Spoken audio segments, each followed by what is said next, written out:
এখন আমরা জানব, যখন আল্লাহ সাক্ষাৎ দিবে তখন কোন আকৃতির ধারণ করবে এবং মুসা মুহাম্মদ সাল্লাল্লাহু আলাইহি ওয়াসাল্লামের সঙ্গে আল্লাহ কোন সুরতের ছদ্মবেশ ধারণ করে দেখা দিয়েছিল। আল্লাহর সাক্ষাৎ হবে যখন বিশ্বাস করলাম, তখন সেই আকৃতিটা অবশ্যই জানতে হবে। তা না হলে আল্লাহর আকৃতি সম্পর্কে একটা ধারণা, কল্পনা বা অনুমান উদয় হবে। কারণ আল্লাহ সম্পর্কে ধারণা বা কল্পনা বা অনুমান গ্রহণযোগ্য নয়। ইউনূসের ৩৬ নম্বর আয়াত। পবিত্র কোরআন থেকে আমরা আল্লাহর আকৃতি সম্পর্কে জানব। পূর্বে আমরা জেনেছি আল্লাহর আকৃতি আছে, আর সেই আকৃতি অবশ্যই অতি সুন্দর। আল্লাহর একটি আকৃতি আছে, যেমন সূরা সাদের ৭৫ নম্বর আয়াতে বলা হয়েছে আল্লাহর হাত আছে।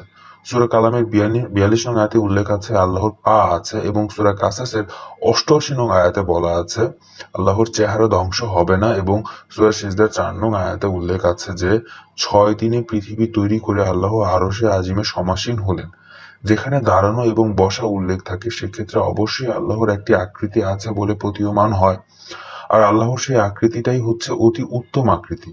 আর আদমকে সেই অতি উত্তম আকৃতিতেই তৈরি করা হয়েছে সূরা ৩-এর আয়াত নং ৪ এবং সূরা মুমিনের আয়াত নং ৬৪ এবং সূরা রুমের ৩০ নং আয়াতে উল্লেখ আছে আল্লাহর প্রকৃতি অনুসারেই মানুষ তৈরি। সূরা ইনফিতরের ৮ নং আয়াতে উল্লেখ আছে আল্লাহ বলেন, আমি যেমন তেমন আকৃতিতে মানুষ তৈরি করেছি, এই জন্যে যে যেন ইচ্ছা মতো ওই রূপে আহরণ করতে পারে। এখানে উল্লেখ্য যে এই আয়াতে আইয়ু সুরত শব্দ এসেছে। আইয়ু শব্দের আপেক্ষিক অর্থ হচ্ছে যেমন তেমন। আরবি অভিধান পৃষ্ঠা নম্বর ৬৩৮। ইংরেজিতে অং শব্দের সাথে যে শব্দ ব্যবহৃত হবে সেই শব্দের অর্থের সাথে আয়ু শব্দের অর্থ নির্ভর করে।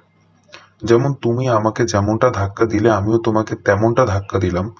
এই আয়াতে আয়ু সুরতে শব্দ এসেছে, বিধায় আল্লাহর যেমন সুরত তেমন সুরতেই আল্লাহ মানুষকে সৃষ্টি করেছেন। এই আয়াতে রাক্কা বাঁকা শব্দ এসেছে।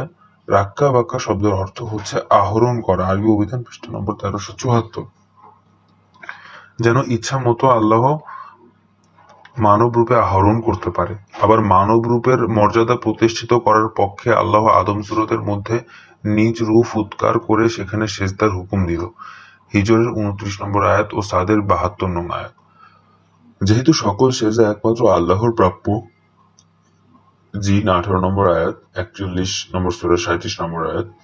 আর সেই সেজদা যখন আদম সুরতে করতে বলা হচ্ছে, এতে প্রমাণিত হয় যে আল্লাহর আকৃতি যেমন তেমন আকৃতিতেই মানুষকে তৈরি করা হয়েছে। আবার মানব আকৃতিকে প্রাধান্য দেওয়ার জন্য আল্লাহ নির্দেশ দেন, প্রত্যেক সেজদায় তোমাদের চেহারাকে প্রতিষ্ঠিত করো। আরাফের ২৯ নম্বর আয়াত। আবার আল্লাহ বলেন, আমি যদি কোনো ফেরেশতাকে পাঠাতাম তাও তাকে মানব আকৃতিতেই পাঠাতাম। আনাম ৯ নম্বর আয়াত। আবার মরিয়মের কাছে আল্লাহর উপরিউক্ত আয়াতগুলোকে বিবেচনা করলে জানা যায় যে আল্লাহ যখনই প্রকাশ হবে তখন মানব আকৃতিতেই প্রকাশ হবে।